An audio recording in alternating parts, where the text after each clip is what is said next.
TV Fortaleza. Um novo tempo, uma nova televisão. Construindo a cidadania.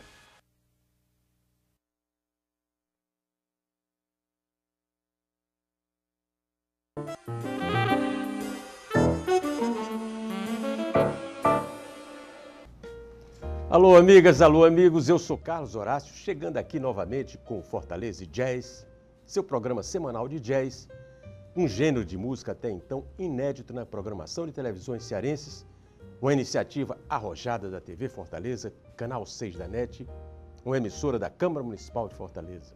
Como sempre, ele está aí no seu vídeo, é o nosso e-mail, através do qual pedimos que nos mandem suas sugestões, críticas ou colaborações. Continue mandando-as, pois elas são importantes e sempre muito bem-vindas. Obrigado pelas manifestações que temos recebido. Existe um trompetista que virou lenda nos anais do jazz. Ele já esteve umas 3 ou 4 vezes aqui no Fortaleza-Jazz, pois ele estará novamente de volta, só que hoje em forma de documentário. Na verdade, o que veremos é um filme documentário que se tornou uma espécie de cult para os aficionados daquele músico. Isso porque o material recolhido pelo diretor do filme, Bruce Weber, para montar a película, resgatou imagens raríssimas do personagem principal. Além do mais, o esmero com que foi feito rendeu ao autor uma indicação para o Oscar de melhor documentário, levando ainda na mesma categoria o prestigiado Prêmio da Crítica no Festival de Veneza de 1989. Com certeza vocês já sacaram que o trompetista ao qual nos referimos é Chesley Henry Baker Jr., o lendário Chetbaker. Isso mesmo. O documentário que iremos ver, imagino eu, nunca foi levado ao ar numa televisão em nosso país, até porque não conheço cópia legendada do referido filme. A versão que eu tenho foi editada nos Estados Unidos sem qualquer legenda, razão pela qual não tínhamos até então aproveitado-a. Pois bem, mais uma vez, o mais novo provedor desse programa, meu amigo Zé Ayrton Moraes, me socorreu com uma cópia adquirida em Portugal, com legendas em português. Apenas uma ressalva: a tradução foi feita com o português falado naquele país, guardando, desse modo, pequenas diferenças do linguajar brasileiro. Mas, afinal, nada que comprometa o entendimento do que está sendo mostrado. Nossa intervenção no programa de hoje será a mais sucinta possível, já que as imagens e a narração do filme falam por si só. Também para que não fôssemos obrigados a mutilar o filme, tendo em vista a sua duração, dividimos-lo em 3 capítulos para que pudéssemos apresentá-lo na íntegra. Isso posto, quem assume a partir de agora é o diretor do documentário Bruce Weber, iniciando seu filme com tomadas feitas em branco e preto na praia de Santa Mônica, na Califórnia, onde Chet Baker brinca em companhia de amigos. O fundo musical não poderia ser mais apropriado. É a canção Retrata em Branco e Preto, do nosso genial Chico Buarque. Bem, vamos pedir um intervalo e logo em seguida vamos ao filme. Aguardem. 3, 4. Almost blue. Oh, I'm sorry. 3. Chet, che lui vuole fare? All of you. No. It's not. It's not like that. Ba, ba, almost ba, da, da. Those chords are in the first measure. Okay. Now what? What's the problem here? Jesus. A lot of fucking attitudes going on here. Don't let me get one. 1, 2, 3.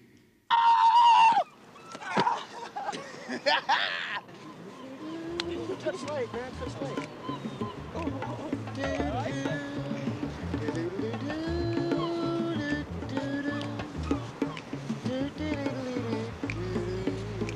Sack.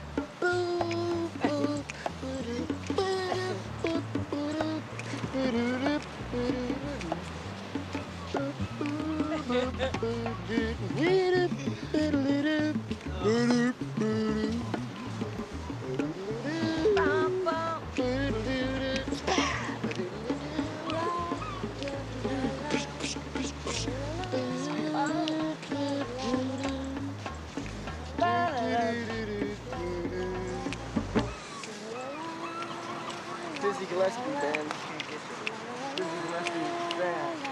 so bad. Who? Dizzy Gillespie, you know? When I was a little kid, he was my favorite trumpet player. Yeah. Did I ever tell you about that story? Yeah, I love Dizzy Gillespie because I played the trumpet, you know, and Dizzy Gillespie was just my favorite guy in the whole world. Yeah.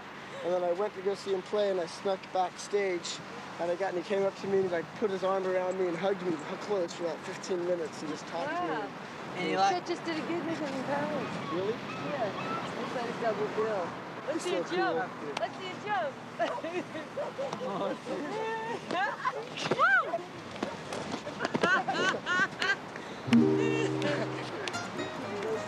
Oh, bud. Hey, wait a minute. You can't go ahead. There you go, partner. What do you think? Here, one, do them together. One down like this. One together with the legs out. Now legs out. Ready? All right.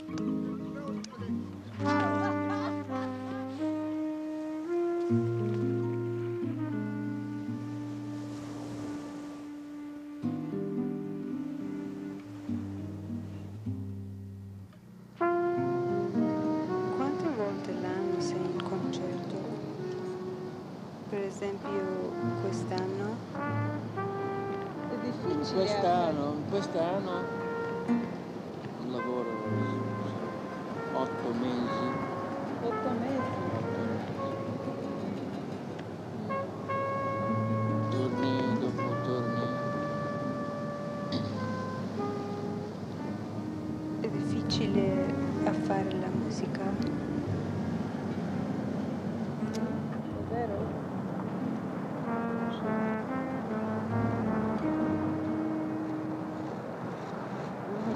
How was this to be?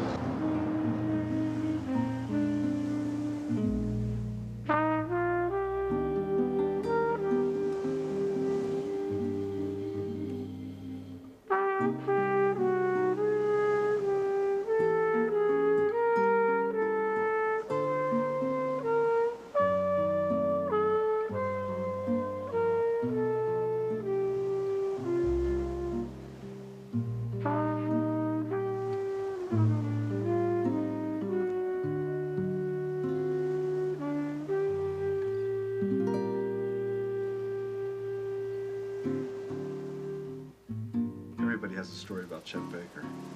I can't forget the first time I ever saw him. It was in New York City a long time ago, in the winter, and it was snowing a lot, and I was crossing the street in front of Tiffany at 57th and 5th. He was in an old Chevy convertible with the top down. He was stopped at a red light, and the snow was falling all over him. His hair was all slicked down. He was listening to Zoot Sims on the car radio. Oh, Jerry. He could have cared less about the snow, just the jazz. He was bad. He was trouble and he was beautiful. Do you find life boring?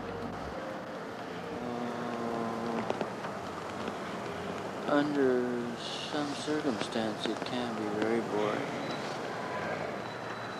And for a lot of people, it can be very boring. Very boring. Being hungry, being cold. Have you experienced that? Oh, yeah. And not too long ago. You never have? Huh. How fortunate you are. Where in the hell are we? Bill, I've loved these photographs for so many years. Since I was about 16, I bought this album. Checking out this girl right here. Oh. I think he was copied a lot, just like James Dean was copied a lot by every young actor. And I think that musicians copied him a great deal. There's this Russ. Russ Freeman, That's Red Mitchell on bass. And that's Johnny Mandel, the arranger. Yeah, that's Bob really Neal on drums, Carson Smith. What recording session was this for? That was the first Chetbaker in strings for Columbia Records. That's Zoot Sims back there, the great Zoot.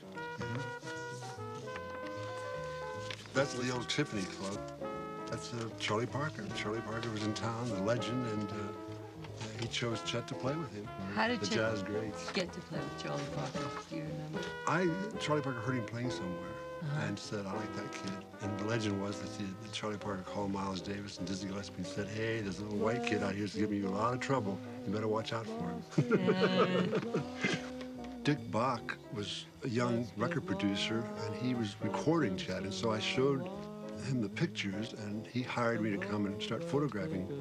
It was Chetbaker's first recording session. I believe it was his first, anyway, the first that I knew of. And I was photographing him. And the strongest thing I remember about Chet was that I was attracted to him photographically, and the camera was too.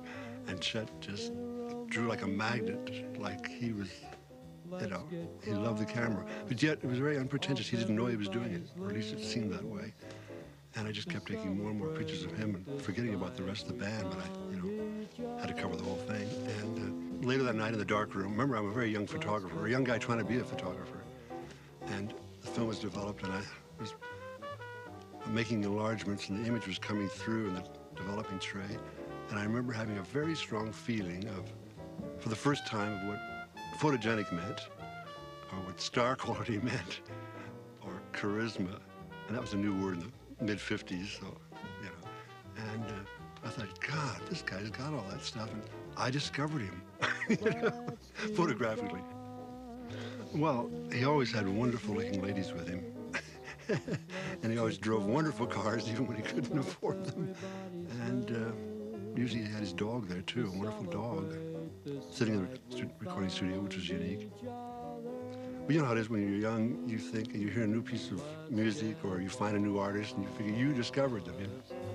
Oh, let's get lost.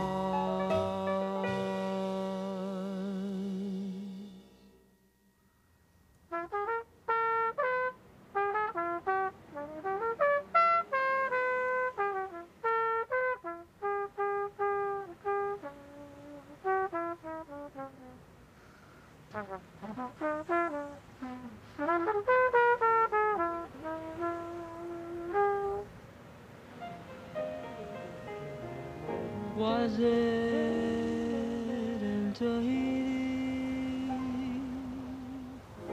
Were we on the Nile? Long, long ago, saying our song, I recall that I saw you smile.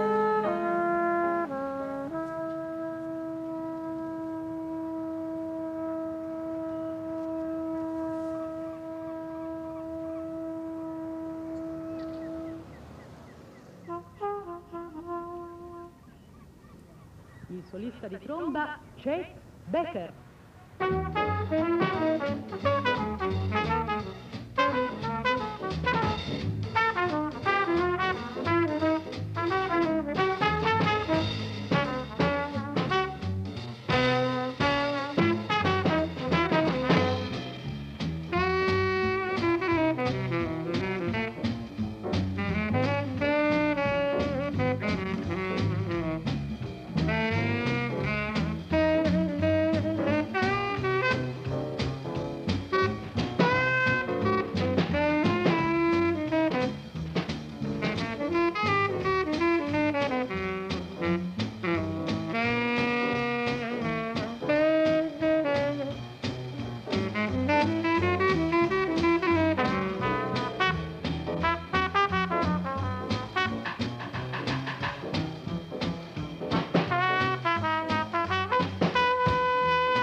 You're supposed to play football from Oklahoma. Yeah.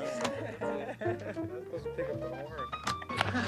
What I'm tripping is you came from Oklahoma and you play horn. You're supposed to play I don't know, football it from doesn't stack up. I'm not. Doesn't fit I'm not together, lying. You got some kind of musical family or something? My father was a musician. Did you learn to teach how to play? No, he didn't teach me how to play. You taught yourself? For the most part. The album that says that you failed your course on chord progressions or something. Yeah. That gave me hope. I just made a clam on the piano. I'll tell you, get that started. Chetbaker covers and listen to him.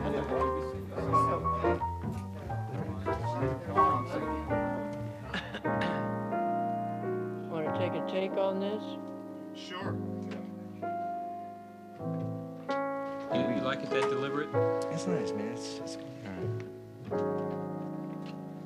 right. Just about ready, huh? Okay. Chetty, John? Yeah, let's do it. Okay. Don't forget the do-wahs, you know what I mean?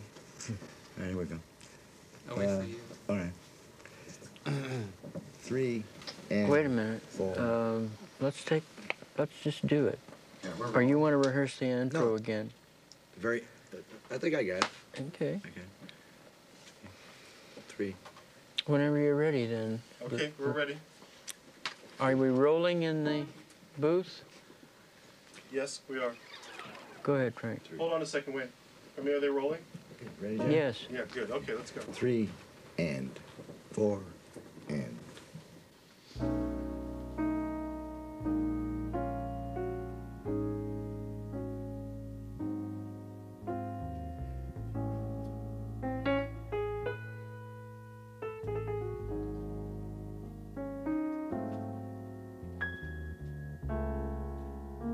Imagination is funny. It makes a cloudy day sunny. Makes a bee think of honey. Just as I think of you. Meeting Chet Baker probably changed my life forever.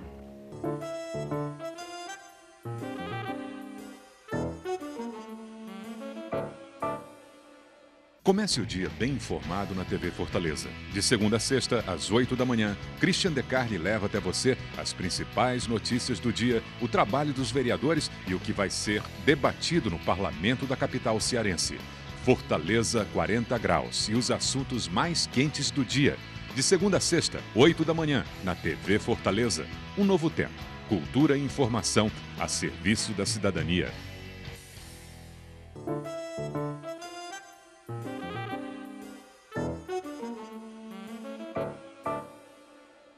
Bom, vocês viram aí vários depoimentos sobre Chet. Bruce Weber, pode-se imaginar, certamente deve ter tido muita dificuldade para montar esse documentário. Durante alguns meses viajou com o trompetista de costa a costa nos Estados Unidos e esteve junto a ele em várias viagens pela Europa. Acompanhou os últimos dias de Chet, entrevistando, filmando e colhendo dezenas de depoimentos. Muito bem, vamos continuar nossa trajetória sobre Chetbaker através do documentário de Bruce Weber. Vamos lá, em seguida vamos pedir mais um intervalo e logo estaremos de volta. Aguardem. Chet Baker probably changed my life forever. I was going to college at the time and I was promoting a jazz night at the Hague Club, a little club off of Wilshire Boulevard. And one night, Chet Baker dropped in. Jerry Mulligan was the saxophone player that evening. They hadn't really met. I think Chet was playing with Charlie Parker at the Tiffany Club, which is about 4 blocks away. And he just, at the end of, I guess, the engagement at that night at the Tiffany, he came in and just sat in. And it was so fresh and so natural, you know, that natural talent that it started to change the whole picture there. In fact, the next week, I hired Chet and Jerry to play together. And by the 3rd week, they had booked Red Norvo's trio into the club, and Red didn't have a piano. He played, you know, with Tal Farlow and Charlie Mingus on bass and guitar. He said, I don't want the piano on the stage, you know, store it somewhere. Well, there was no place. The Hague was so small, I think it held 52 people. the owner, John Bennett, put it in his apartment. And Jerry said, it makes no difference. He says, you know, I can play just as well without a piano. And so the Jerry Mulligan Quartet was born. Imagination is silly. Days, you know, of hearing Chet and Jerry at the Hague were probably some of the greatest experiences I've ever had in jazz. And I've been producing jazz records for 40 years now, and I produce some of the greatest musicians. But I think Chet is one of the most unique players. And I got him at the best time in his life. He was just a kid, you know. He was 22 years of age, just out of the Army. He hadn't had junk yet. He was smoking some pot, but he hadn't gotten into a habit. And so I got the best years and some of the best music that he ever played. And it was a thrill. It wasn't long before Chet really, you know, went past Jerry in a sense. He was, you know, becoming so bright in what he was doing that he had to have his own thing. And then it caused difficulty because Jerry resented the fact that Chet was no longer going to be a sideman, which broke up probably one of the best jazz quartets of the day. At his best, I don't think anybody played any better than Chet Baker on trumpet. Because he sounded to me like he was the history of jazz. There was Louis Armstrong, and there was Bix Beiderbecke, and there was Bunny Bergen, all rolled into one. It had that spark that Bunny had, and the lyrical quality that Bix Beiderbecke had, and yet Chet was always fresh and new. He never really played cliches. Sign the back of it, imagination. Never heard anybody sing so soft. Oh, yeah. You sing soft, but it keeps going, you know? It just keeps going and going and going, and it stays the same. Yeah, it just sounds keeps like going. the horn. Yeah. Like at that end, when you played at the end of that one song there. Okay. You're not going to let me carry your horn, huh? No, Come on, Chet. I could be a world champion by the end of this year. So, Frank, you're not going to come over and have enchilada, That's the limit? tostada? Don't change your hair for me. Not if you care for me. Stay, little funny Valentine. Stay.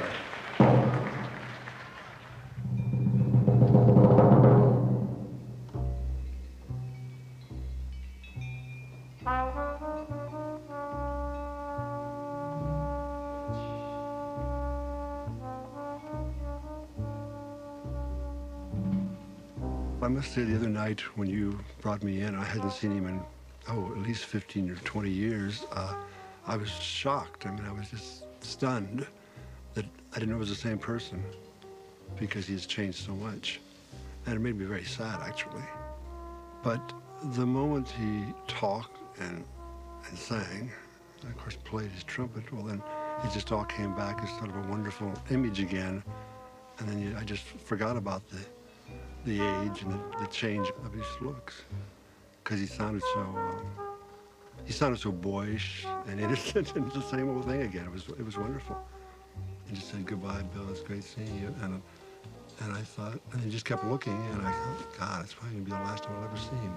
It was a very sad feeling. Yeah. I hope it's not true. Now, after all these years, I don't know what he must think. I hope it makes him happy.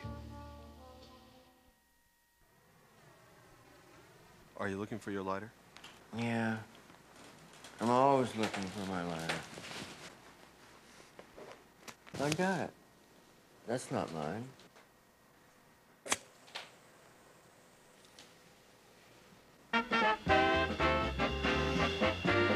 Good evening, folks. This is Douglas Dumbrill. Better forget the ice cubes, gang. We really got a cool show today. Boo! Now, let's see who are our guests. Look at that. That's Miss Better Posture. And we also have Mr. Bad Posture on the No, we have marvelous musicians, Murray McEachern and Chet Baker. Great guys. We're going to bring out now one of the very best trumpet players in the whole world. He's been with us a couple of times recently. I can't find any information about him, but I don't need it. He happens to be one of my favorite musicians. He plays very definitely jazz trumpet, and yet there's something extremely lyrical and even somewhat romantic about his tone and his whole style of playing. Let's welcome a great talent, Mr. Chet Baker. Here he is.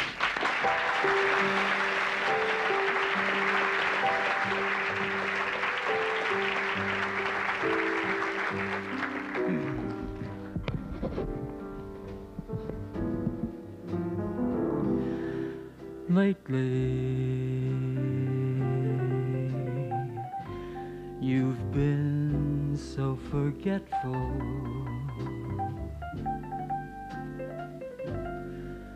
A kind of a stop and go forgetfulness that bothers me.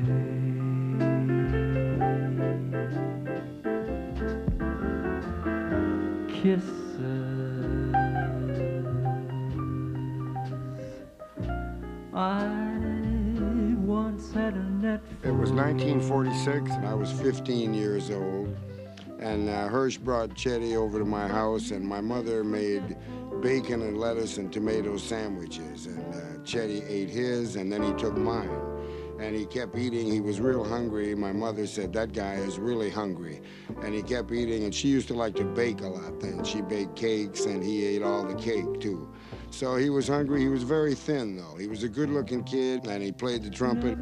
But anyway, we were doing a job at the Miramar Hotel in Santa Barbara with this little band. And Bill Perkins was up there, and his mother was rich, and she had a house in the hills in Santa Barbara. So after the job, we went up to his house. How slick Chetty was, you know. And finally, I had Aunt Jasmine in the bedroom, and I was in bed with her. Then I turned around for some reason, and when I turned back, Chetty was fucking her. And they were going, and she was saying, oh, Jack. And so she thought I was fucking her, and it was Chetty that was fucking her. This is how fast he was, and, you know, and ever since then, Ann has really liked me a lot. You wish you had tried much less forgetfulness. You'd be upset and forgetful. Won't be able to forget.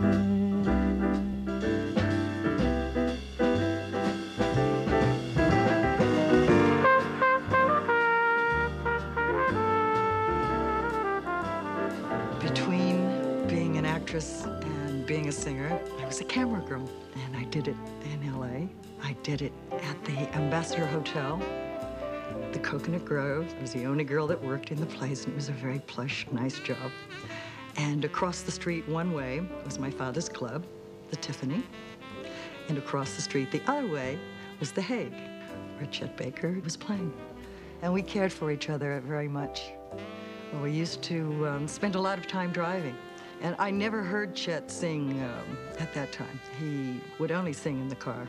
But we managed to be on Pacific Coast Highway a lot. He wouldn't drink coffee. He didn't smoke cigarettes. We did smoke grass, but we all felt that that was a really healthy thing to do. I mean, that was the natural high. We would go skiing, boating, and we were very in touch with nature, in touch with life. Before the 60s, when it got to be everybody's religion. And we sure knew how to get lost. We got lost on a sailboat in Balboa Bay, and we loved it. Yeah, I wasn't even aware of Dizzy Gillespie and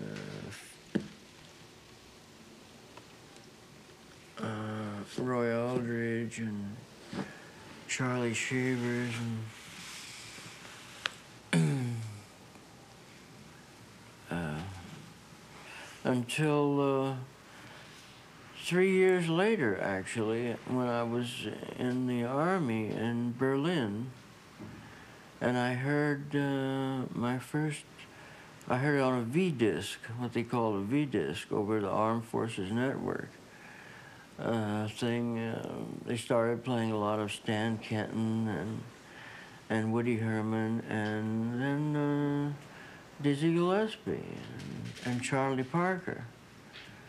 And man, that was a rude awakening, let me tell you. From Harry James to Dizzy Gillespie is kind of a big jump, you know. And I was playing every night someplace. There was a session in LA, and met Dexter and Pony Dexter and Wardell Gray,